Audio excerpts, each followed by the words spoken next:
Do you consider yourself a high achiever? Smart, driven, highly successful? I am so excited to have you. My name is Julia Arndt and I'm the host of the Stress Podcast. I will help you develop your stress resilience the same way you've developed your workplace superpowers. Learn peak performance tools to thrive at work and in your personal life. Let's get started. Hi, everyone, and welcome back to the Stress Podcast. I am super excited to welcome our next podcast guest to this show, and it's Kirsi Bhasin. Hi, Kirsi. How are you today? Hi, I'm good. How are you? I'm great. I am very excited to talk with you today about a very, very important topic. We were just saying up front that, patience is something that I think a lot of us always say we could cultivate better. So I'm very excited to chat with you about that today. But before we jump into all of these different things, I'd love to hear how you started your day today, where you are located and what time it is in your time zone. Yeah, so I started my day, and this is something I love doing, especially when the weather permits. I love being on our patio because we were in New York City before, and because of the pandemic, we moved outside of the city to a semi-rural area. And it's so beautiful out here. We have 5 acres and we built a patio last year. And I've been so excited about planting all around it. I have my vegetable garden near it. Every morning I go out, I have my breakfast. I sit there with my dog. I just enjoy all the beauty and the nature around us, and especially what I've planted and what it brings, because I see all these butterflies. We have not that many monarchs, but some monarchs. We get a lot of butterflies, we get a lot of bees, and it's just exciting, and hummingbirds and all sorts of birds. So that's just something I find so exciting. And that's something that really pumps me up and just helps me start my day. That's so beautiful. That sounds very idyllic, very nice. And so you already mentioned you're near New York, and what do you do in your day-to-day, Kirsi? So I am an author and I'm a speaker. And I also contribute to the HuffPost and Thrive Global. But, it's funny because I don't like to write. Okay. Yeah, you may ask, well, why would I be doing something like that? Well, I was asked to. And I was asked by Arianna Huffington. And so if you don't know her, she's one of the co-founders of the HuffPost and of Thrive Global. So when she asked, I thought, okay, let me give it a go. Let me see how this goes. And then for a long time, I thought, what should I even write? What am I going to write about? And I decided to write about my own story. So my story, but long before this ever happened, was I was in the corporate world and I was working for a leading global company, a multinational. And I didn't have just one role or 2 roles. I had 3 roles at the same time. Wow. And excuse me, 2 of those roles were international. So I was traveling probably every week, every 2 weeks at least. And then there were times when I was booked, triple booked in 3 different countries. So I definitely felt stretched, but at the time I just thought, hey, you know what, this is what I need to do for my career. And this is what I need to move forward. And I didn't second guess it. I just moved along. I was pushing, and I kind of thought of myself as the Energizer rabbit. I just kept going and going and going until a few years later, it all caught up with me. I was in the middle of a conversation one day, and the next thing I know, I'm on the floor. So I had literally collapsed, and that was my wake-up call. I've realized, I can't live my life like this. What if I had been driving a car? What if I had been going down a flight of steps? Where would I be? I probably wouldn't be here right now, seriously. So that made me change everything and change my perspective on what I was doing. So I went back to school. I did see a doctor, and she said that, it's either your heart or your brain. And I was fine. So that wasn't enough for me.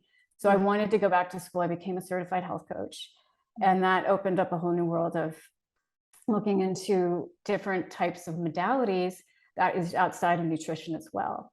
So nutrition definitely plays a part, but I definitely believe there's more to it. And that's definitely what helped me on my road to recovery, basically. And then eventually it turned into a book. So I decided I needed to talk about some of the things that's helped me and also my clients along the way, because I feel like there's no one size fits all. And everyone is such a different place in their life that it's not like you can say, oh, this 5-step formula is definitely going to be the one size that fits all everywhere around the world. Mm-hmm. It just doesn't work that way. So that's why I felt compelled to put it into writing. Mm-hmm, mm-hmm. Funnily enough, because I don't like to do that, but I, put myself, through the process. I put myself through that process, and decided to write a book and put it in there. And today's topic is something that I covered in the book because I, like you, feel that it is something we pretty desperately need. I know that I work at being more patient every day, and the good news is that it's absolutely possible to do. Okay, I have a million questions now. First of all, something that really resonated with me is you were saying, I just really need to do this right now, right? I need to travel and I need to just follow and do these different roles. It's interesting that you said I need it, and you didn't say I really enjoyed it. Did you actually enjoy that process at the time, or how would you say, or did you not even just think about that at the time? Yeah, I mean, perfect. I mean, on paper, it looked fun. Sure. I mean, I remember one day coming in with my suitcase to the office, and one of our key account managers asked, he's like, where are you going? I said, yeah, I'm going to Barcelona. And I could tell he was just so jealous. He would have wanted to come with me, but I mean, I wasn't as thrilled about it because I knew I would be inside an office all day.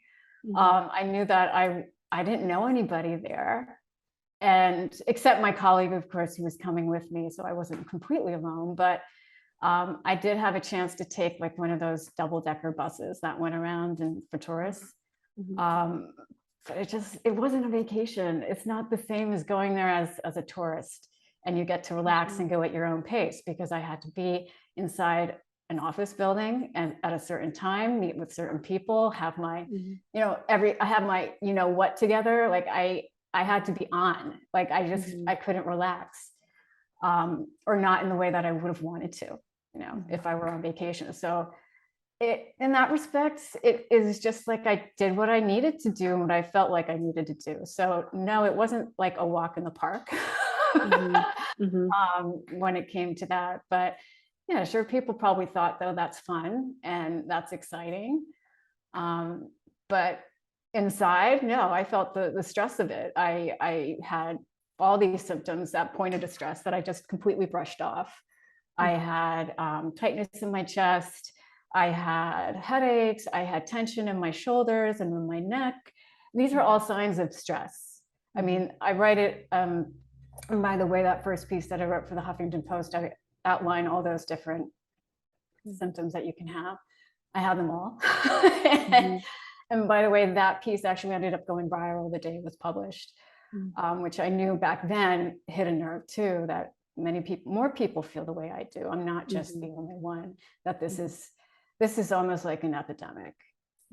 For sure. I say that all the time. Yeah. I'm always like, it's so interesting that they made, obviously, such a fuss about the COVID, but we should all talk about stress and burnout just as much, right? And educate people about what the signals are and what you can do about it and all these different things, because so many people are affected by it. Yeah. I'm gonna ask you again, because I find it super interesting. So you're saying it's just what I needed to do. To do what exactly? To like climb the corporate ladder? Was that kind of like your ultimate goal? Do you feel like you were in this like wheel to get to the next level, or like what was that need? That's a really good question. I think looking back on it, it was a few things. So first, definitely it was to move forward in my career, that this is, I had to prove myself, because I was also in a company where when I started in a role that no one else had ever done before. And I also was responsible for all the brands, because this was a company that had a huge portfolio of brands. And I was the only person, maybe apart from the CEO, who really worked with all the brands.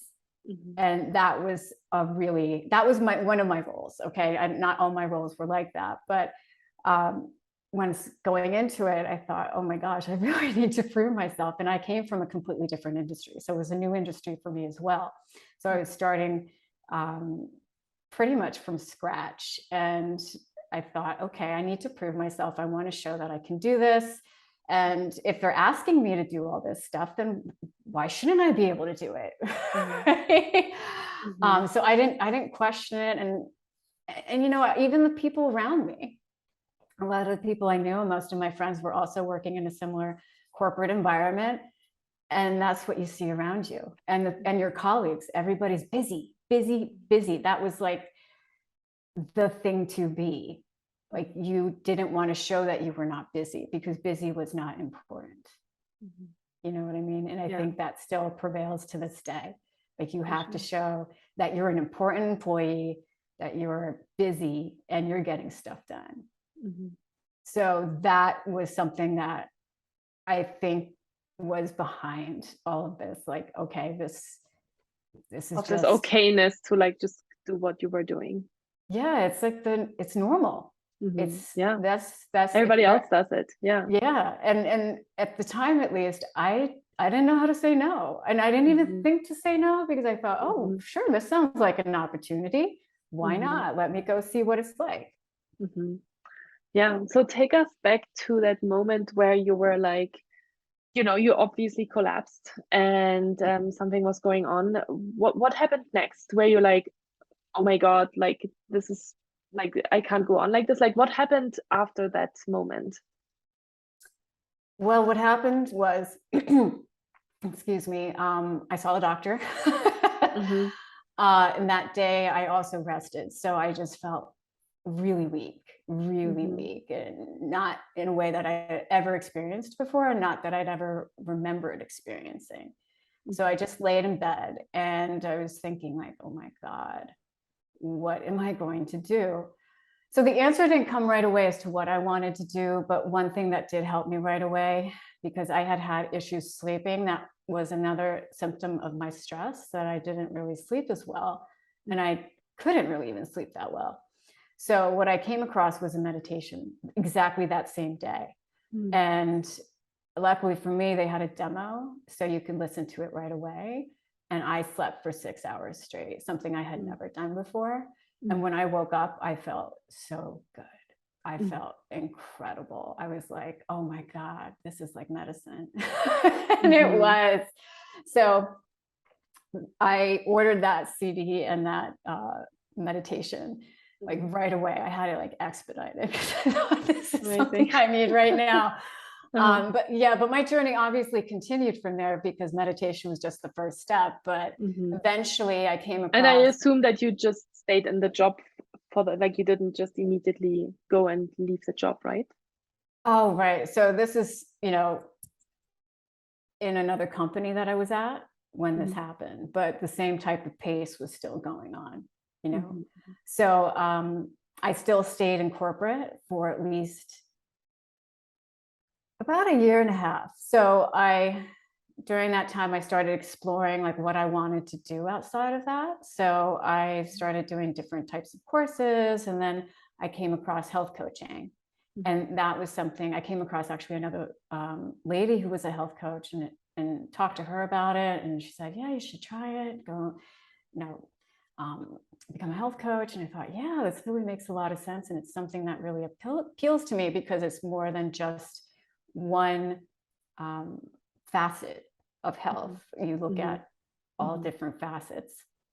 So it's like on a mental, emotional, physical, and even spiritual level. And that's what was appealing to me. So I thought, okay, let me go back to school and let me start this, and let me learn from this and apply all that I'm learning to myself as well as I go along, which was also extremely helpful. So that's really how my journey continued. And I still think it continues to this day. I think we still have so much that we can learn and need to learn, because I mean, just knowing how much information there is out there, and so many, like I said, not one size fits all. So you're going to have to go through life and try to figure out what will work for you. So you eventually decided to leave your career and become a health coach. And what were the first things that you implemented and integrated and made changes in order to help yourself? Well, like I mentioned, the meditation, that was huge. So I definitely started doing that, and did it like my life depended on it, which I really felt like it did, because the benefits were just so incredible. And then, you know, I changed my diet around because I had already had some kind of interest and understanding about whole foods. Not that I knew much, but I started doing more of that, and, you know, making sure that I drank enough water. So some of these basics, and then making sure I was very strict also that I got enough sleep, because I knew that was also something that was affecting me and something that is absolutely important. And also supports brain health, which is something that I find really, really fascinating. But on top of that, I mean, for me, it was also like a spiritual journey. So along the way, I've had very interesting, like spiritual courses and retreats. And just, to me, it's like getting to know yourself, because I believe we are spiritual brain beings. We're not just physical beings. So there's that component to it that adds to our health. And also, you know, looking at the mental and the emotional piece of it, it's like, what brings you joy? What is it that really can light you up? And also understanding your relationship with joy, because joy isn't about like a roller coaster ride. It's not like, oh, the excitement has to be there every day. I have to get that adrenaline kick or that adrenaline rush. It has to be super exciting, or something like straight out of an Indiana Jones movie. No, it can be something as basic as like what I do in the morning. I sit and I look out, and I like to see the hummingbird come to my hummingbird feeder, and he's also chasing the other hummingbirds away because he's very territorial.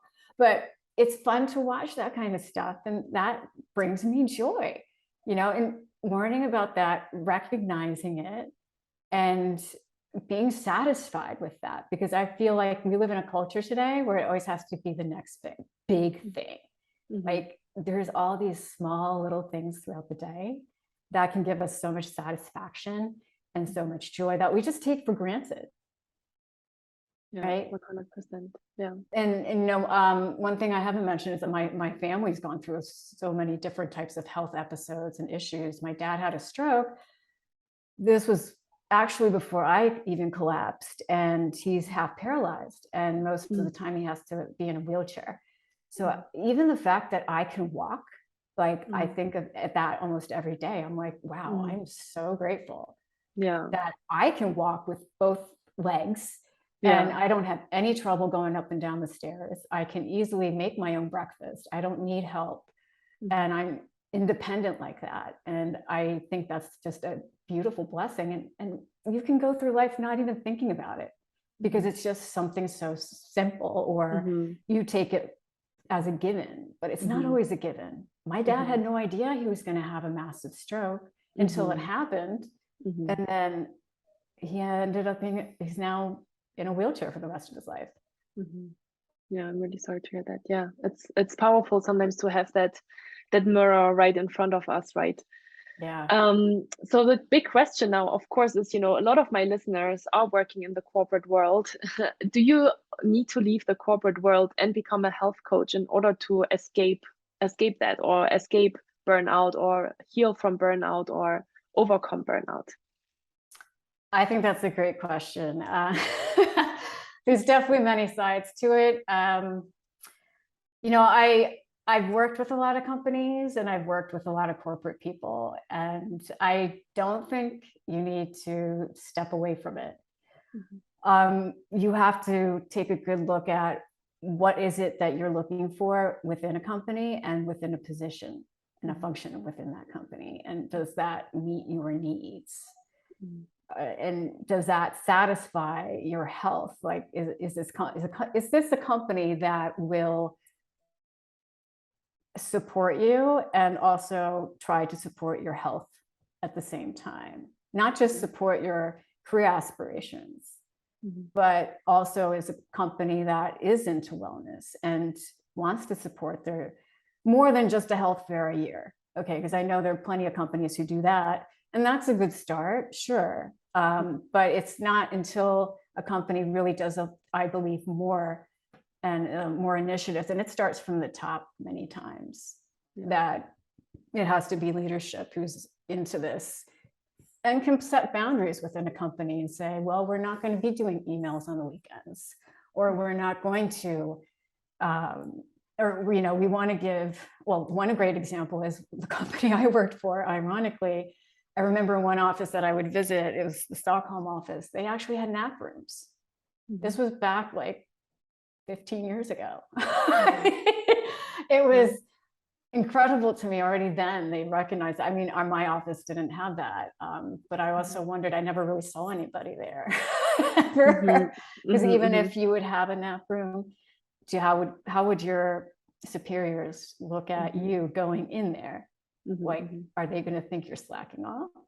Or, what's the attitude towards that too? That really has an impact, obviously, on what people will do if they feel comfortable even taking vacation, or comfortable taking the vacation where they are because they may not be reached. Like, say you go to a very remote area and you don't have cell service, how's your boss going to feel about that, right? So it is good to set these types, or understand if there are any of these boundaries in place and what the general sentiment is. Because these are all little things that add up and affect our health physically, excuse me, emotionally, and mentally.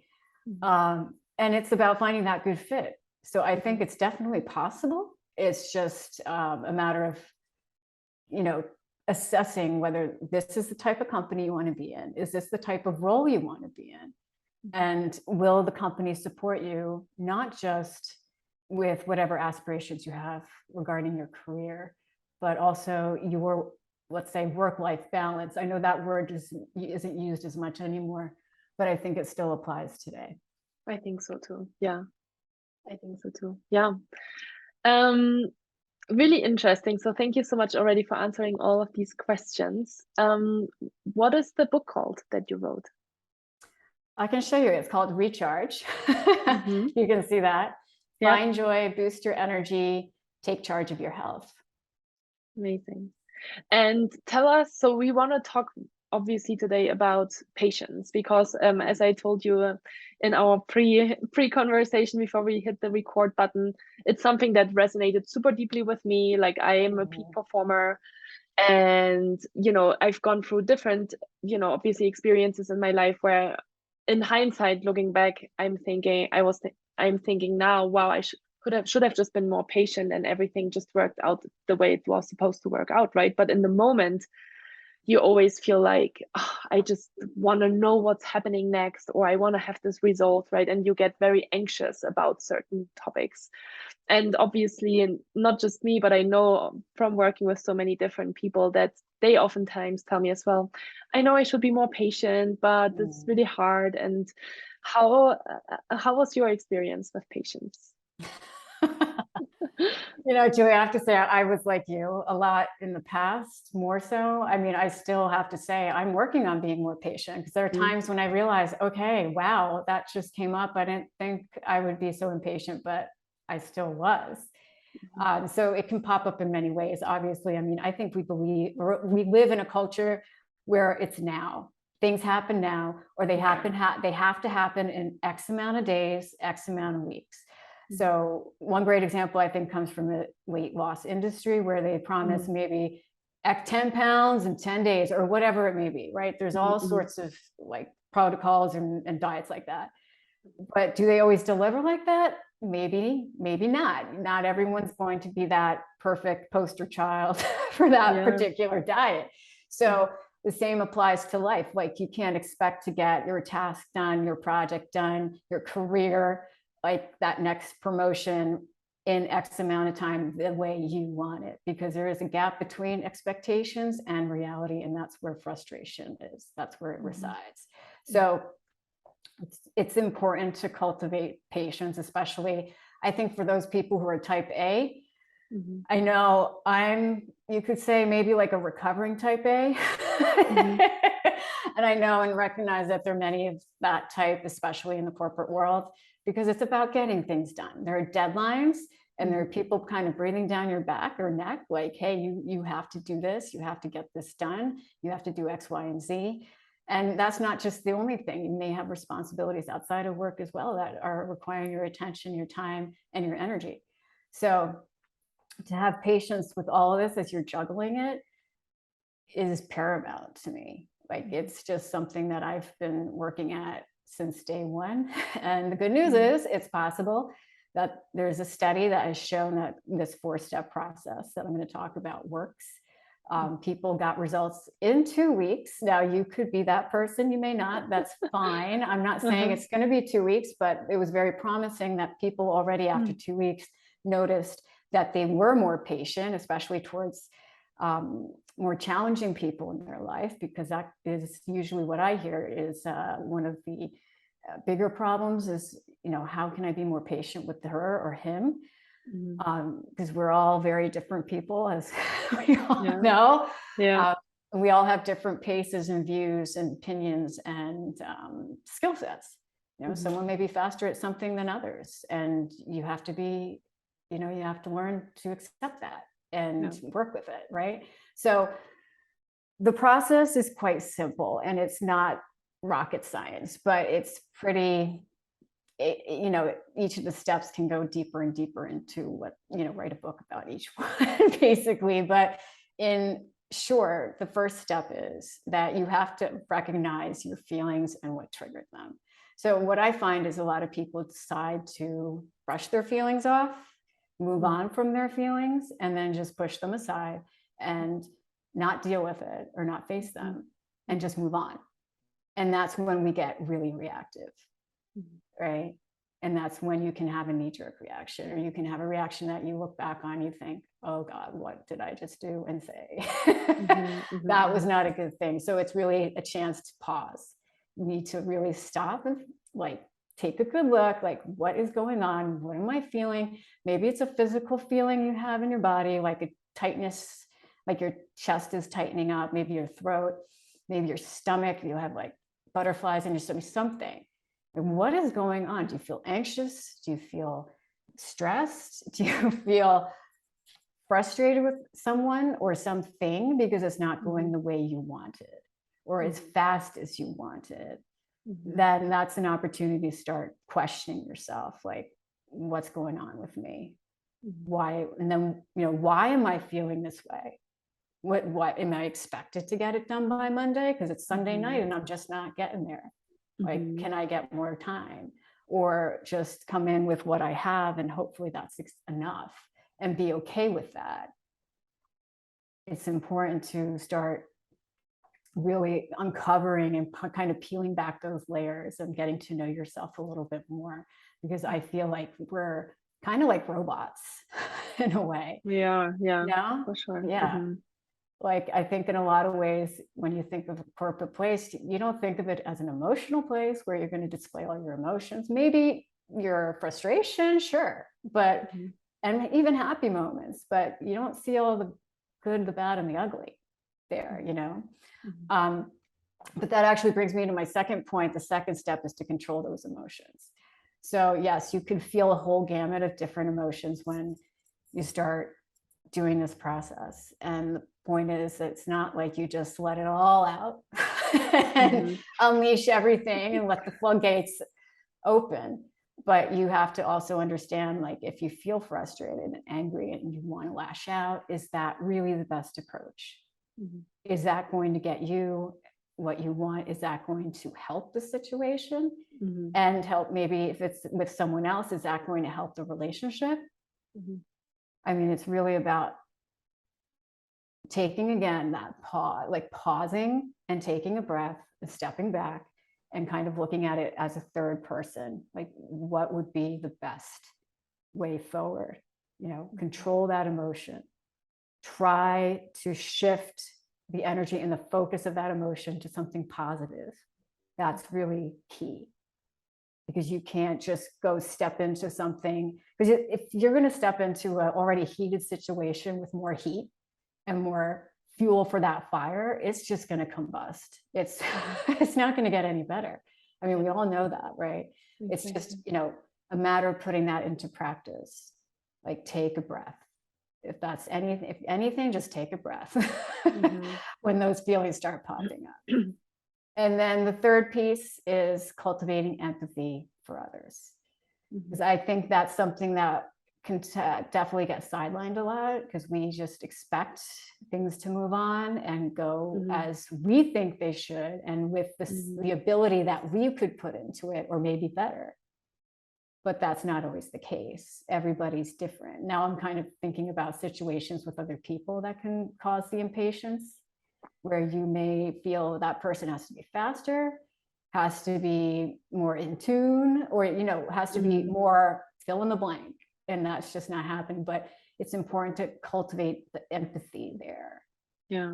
Yeah, it really resonates with me actually at the moment, because I just had a really interesting conversation with my sister about this. And we were saying that it's almost like a cultural shift that has to happen. It's almost like a collective overwhelm and stress. And if everyone would take one step away or take one step back and like maybe just focus on that one priority today, it would actually impact all the other people around you as well, right? Because I think we are getting more stressed and we're putting more pressure on ourselves, and then we put obviously pressure on other people as well, right? Because we are expecting them to, like you just said, show up in a certain way or do something in a certain way or in a certain timeline, on a certain timeline.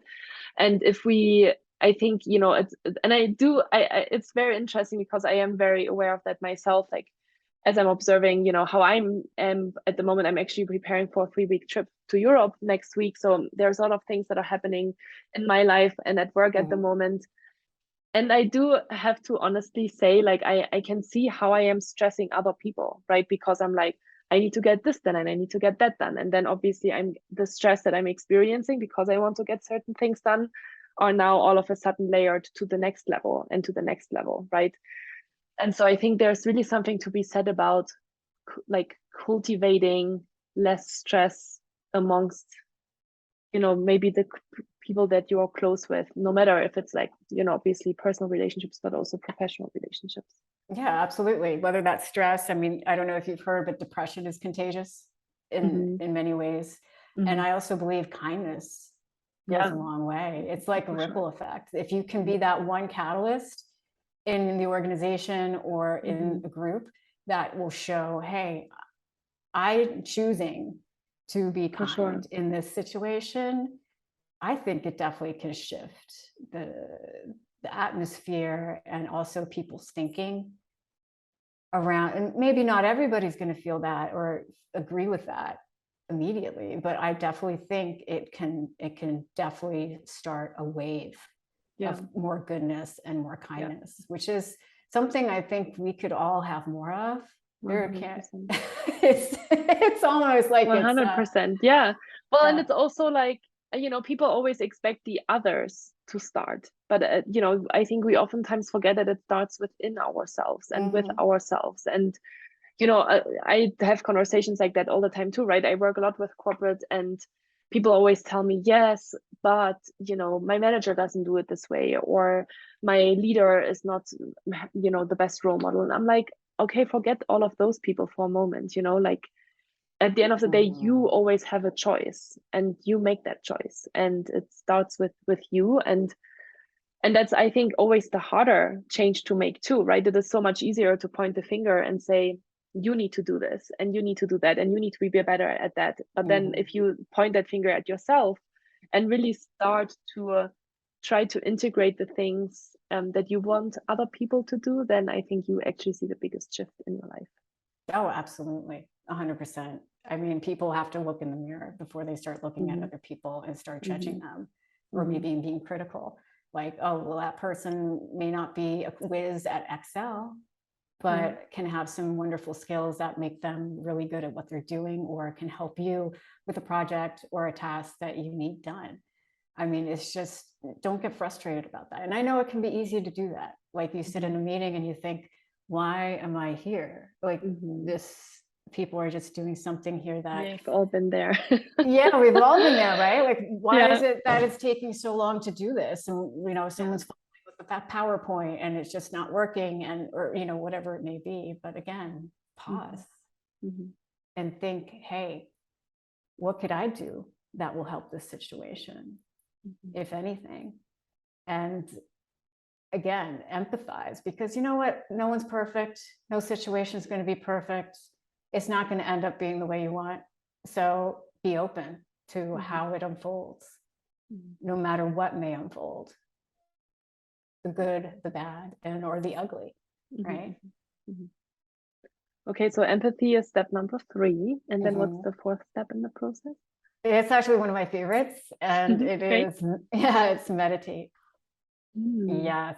So people who meditate typically, and this is what I found, and I know the research has said this too, that they're less reactive. So they're more like in, I'd say, a flow of life, that they just have whatever comes their way, they can handle that situation, that conflict, that whatever negative situation with more ease. Like they don't get triggered as easily.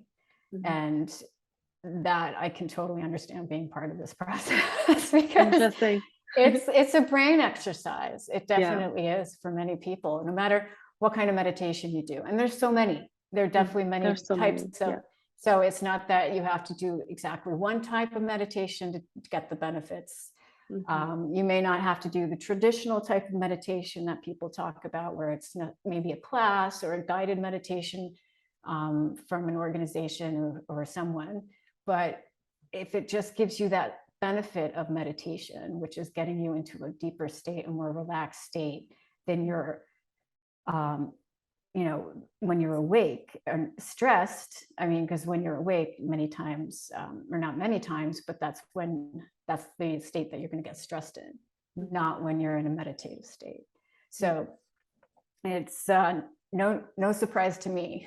It's actually no surprise. It's interesting. I mean, I'm thinking to myself, okay, when I'm in this state of feeling impatient, of course, you know, that's where I probably don't think first to do a meditation. But I obviously totally understand the effects of it, right, on our brain. And like, as you were saying, you know, our sympathetic nervous system is aroused, we're in a fight or flight, we are more emotional, we are experiencing more feelings. Of course, then that could also be a feeling of feeling super impatient. So if you are taking control back almost, right, and you sit down and you activate your parasympathetic nervous state in order to help you calm down, and you feel more rational, you can actually be more rational, right? Because you feel less, then you can observe maybe the situation from a more rational perspective, and that will help you maybe to judge, hey, maybe there's everything I could do, I did. So now it's just about almost letting go, right? Letting go of that control, which I think a lot of A-type personalities have that too, right? We have this like tight grip on everything, and we know that we think that we know it best, and we think that if only everyone would you know, do the things our way, and our life could be so much easier, right? Yes. Oh my God, yes. Yeah, that's so true. I think with type A, it's all about control. Controlling the situation, controlling the whole process and the outcome.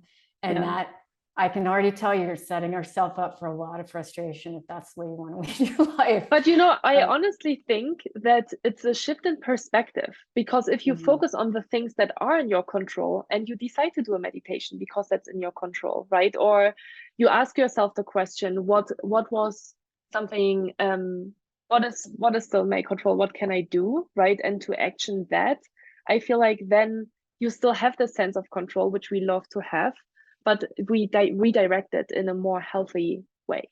Absolutely. Absolutely. Because the only thing you can control is yourself and nothing else. So that exactly. So you can control your emotions. You can control how you're going to respond and what you choose to do. So either what you're going to say or how you're going to react or do in a certain given situation. So it's absolutely important. Yeah. Sure. Well, thank you so much for sharing the 4-step process of cultivating patience. Super fascinating. So how do you work now with clients? Do you do it more like one-on-one settings? Do you work with corporates? How do you work? Yeah, so that's a good question. I have my book, obviously. So for anybody who wants to dive into more of these modalities, that's the purpose of this book. So I could just share it with everybody and not have to just, because I was in a way limited or not limited necessarily, but my focus was with corporate. So I was doing a lot of those corporate talks and workshops, but that was not public information, and really it couldn't be because of the contracts that I had. So I decided in that point, okay, I could make this more accessible to people through the book. And so that's what's for public consumption. And then there is obviously the corporate side. So yes, I do speaking engagements and I do workshops with corporate. And you work one-on-one with coaching clients as well?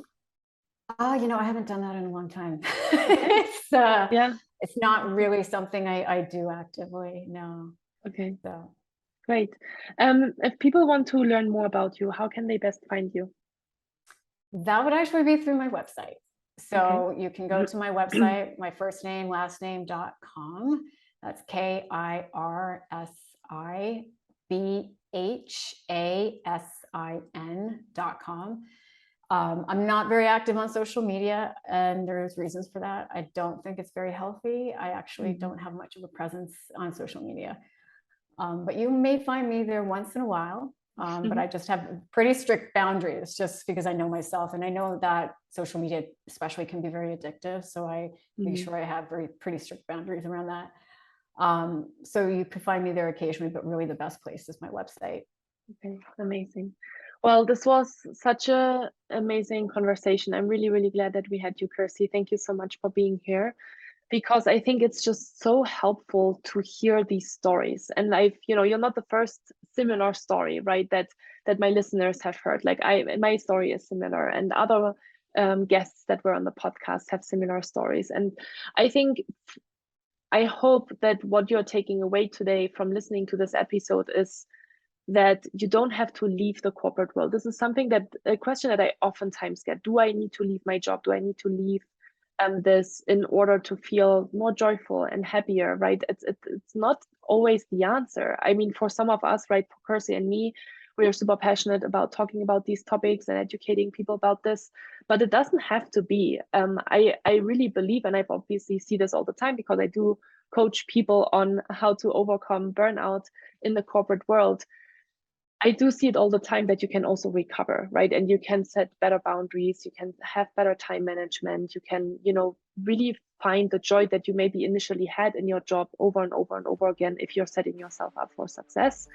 And if you are listening to this episode right now and you're thinking of someone that you feel like could really benefit from this information, that you think this could really resonate with them, this is a really insightful episode, share it with them. Feel free to share it with them.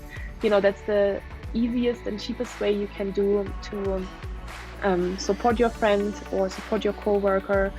And thank you so much already in advance for doing that. And thank you so much again, Kirsi, for being here today. And I really hope to hear you in the next podcast episode. Okay, thank you so much. Thank you.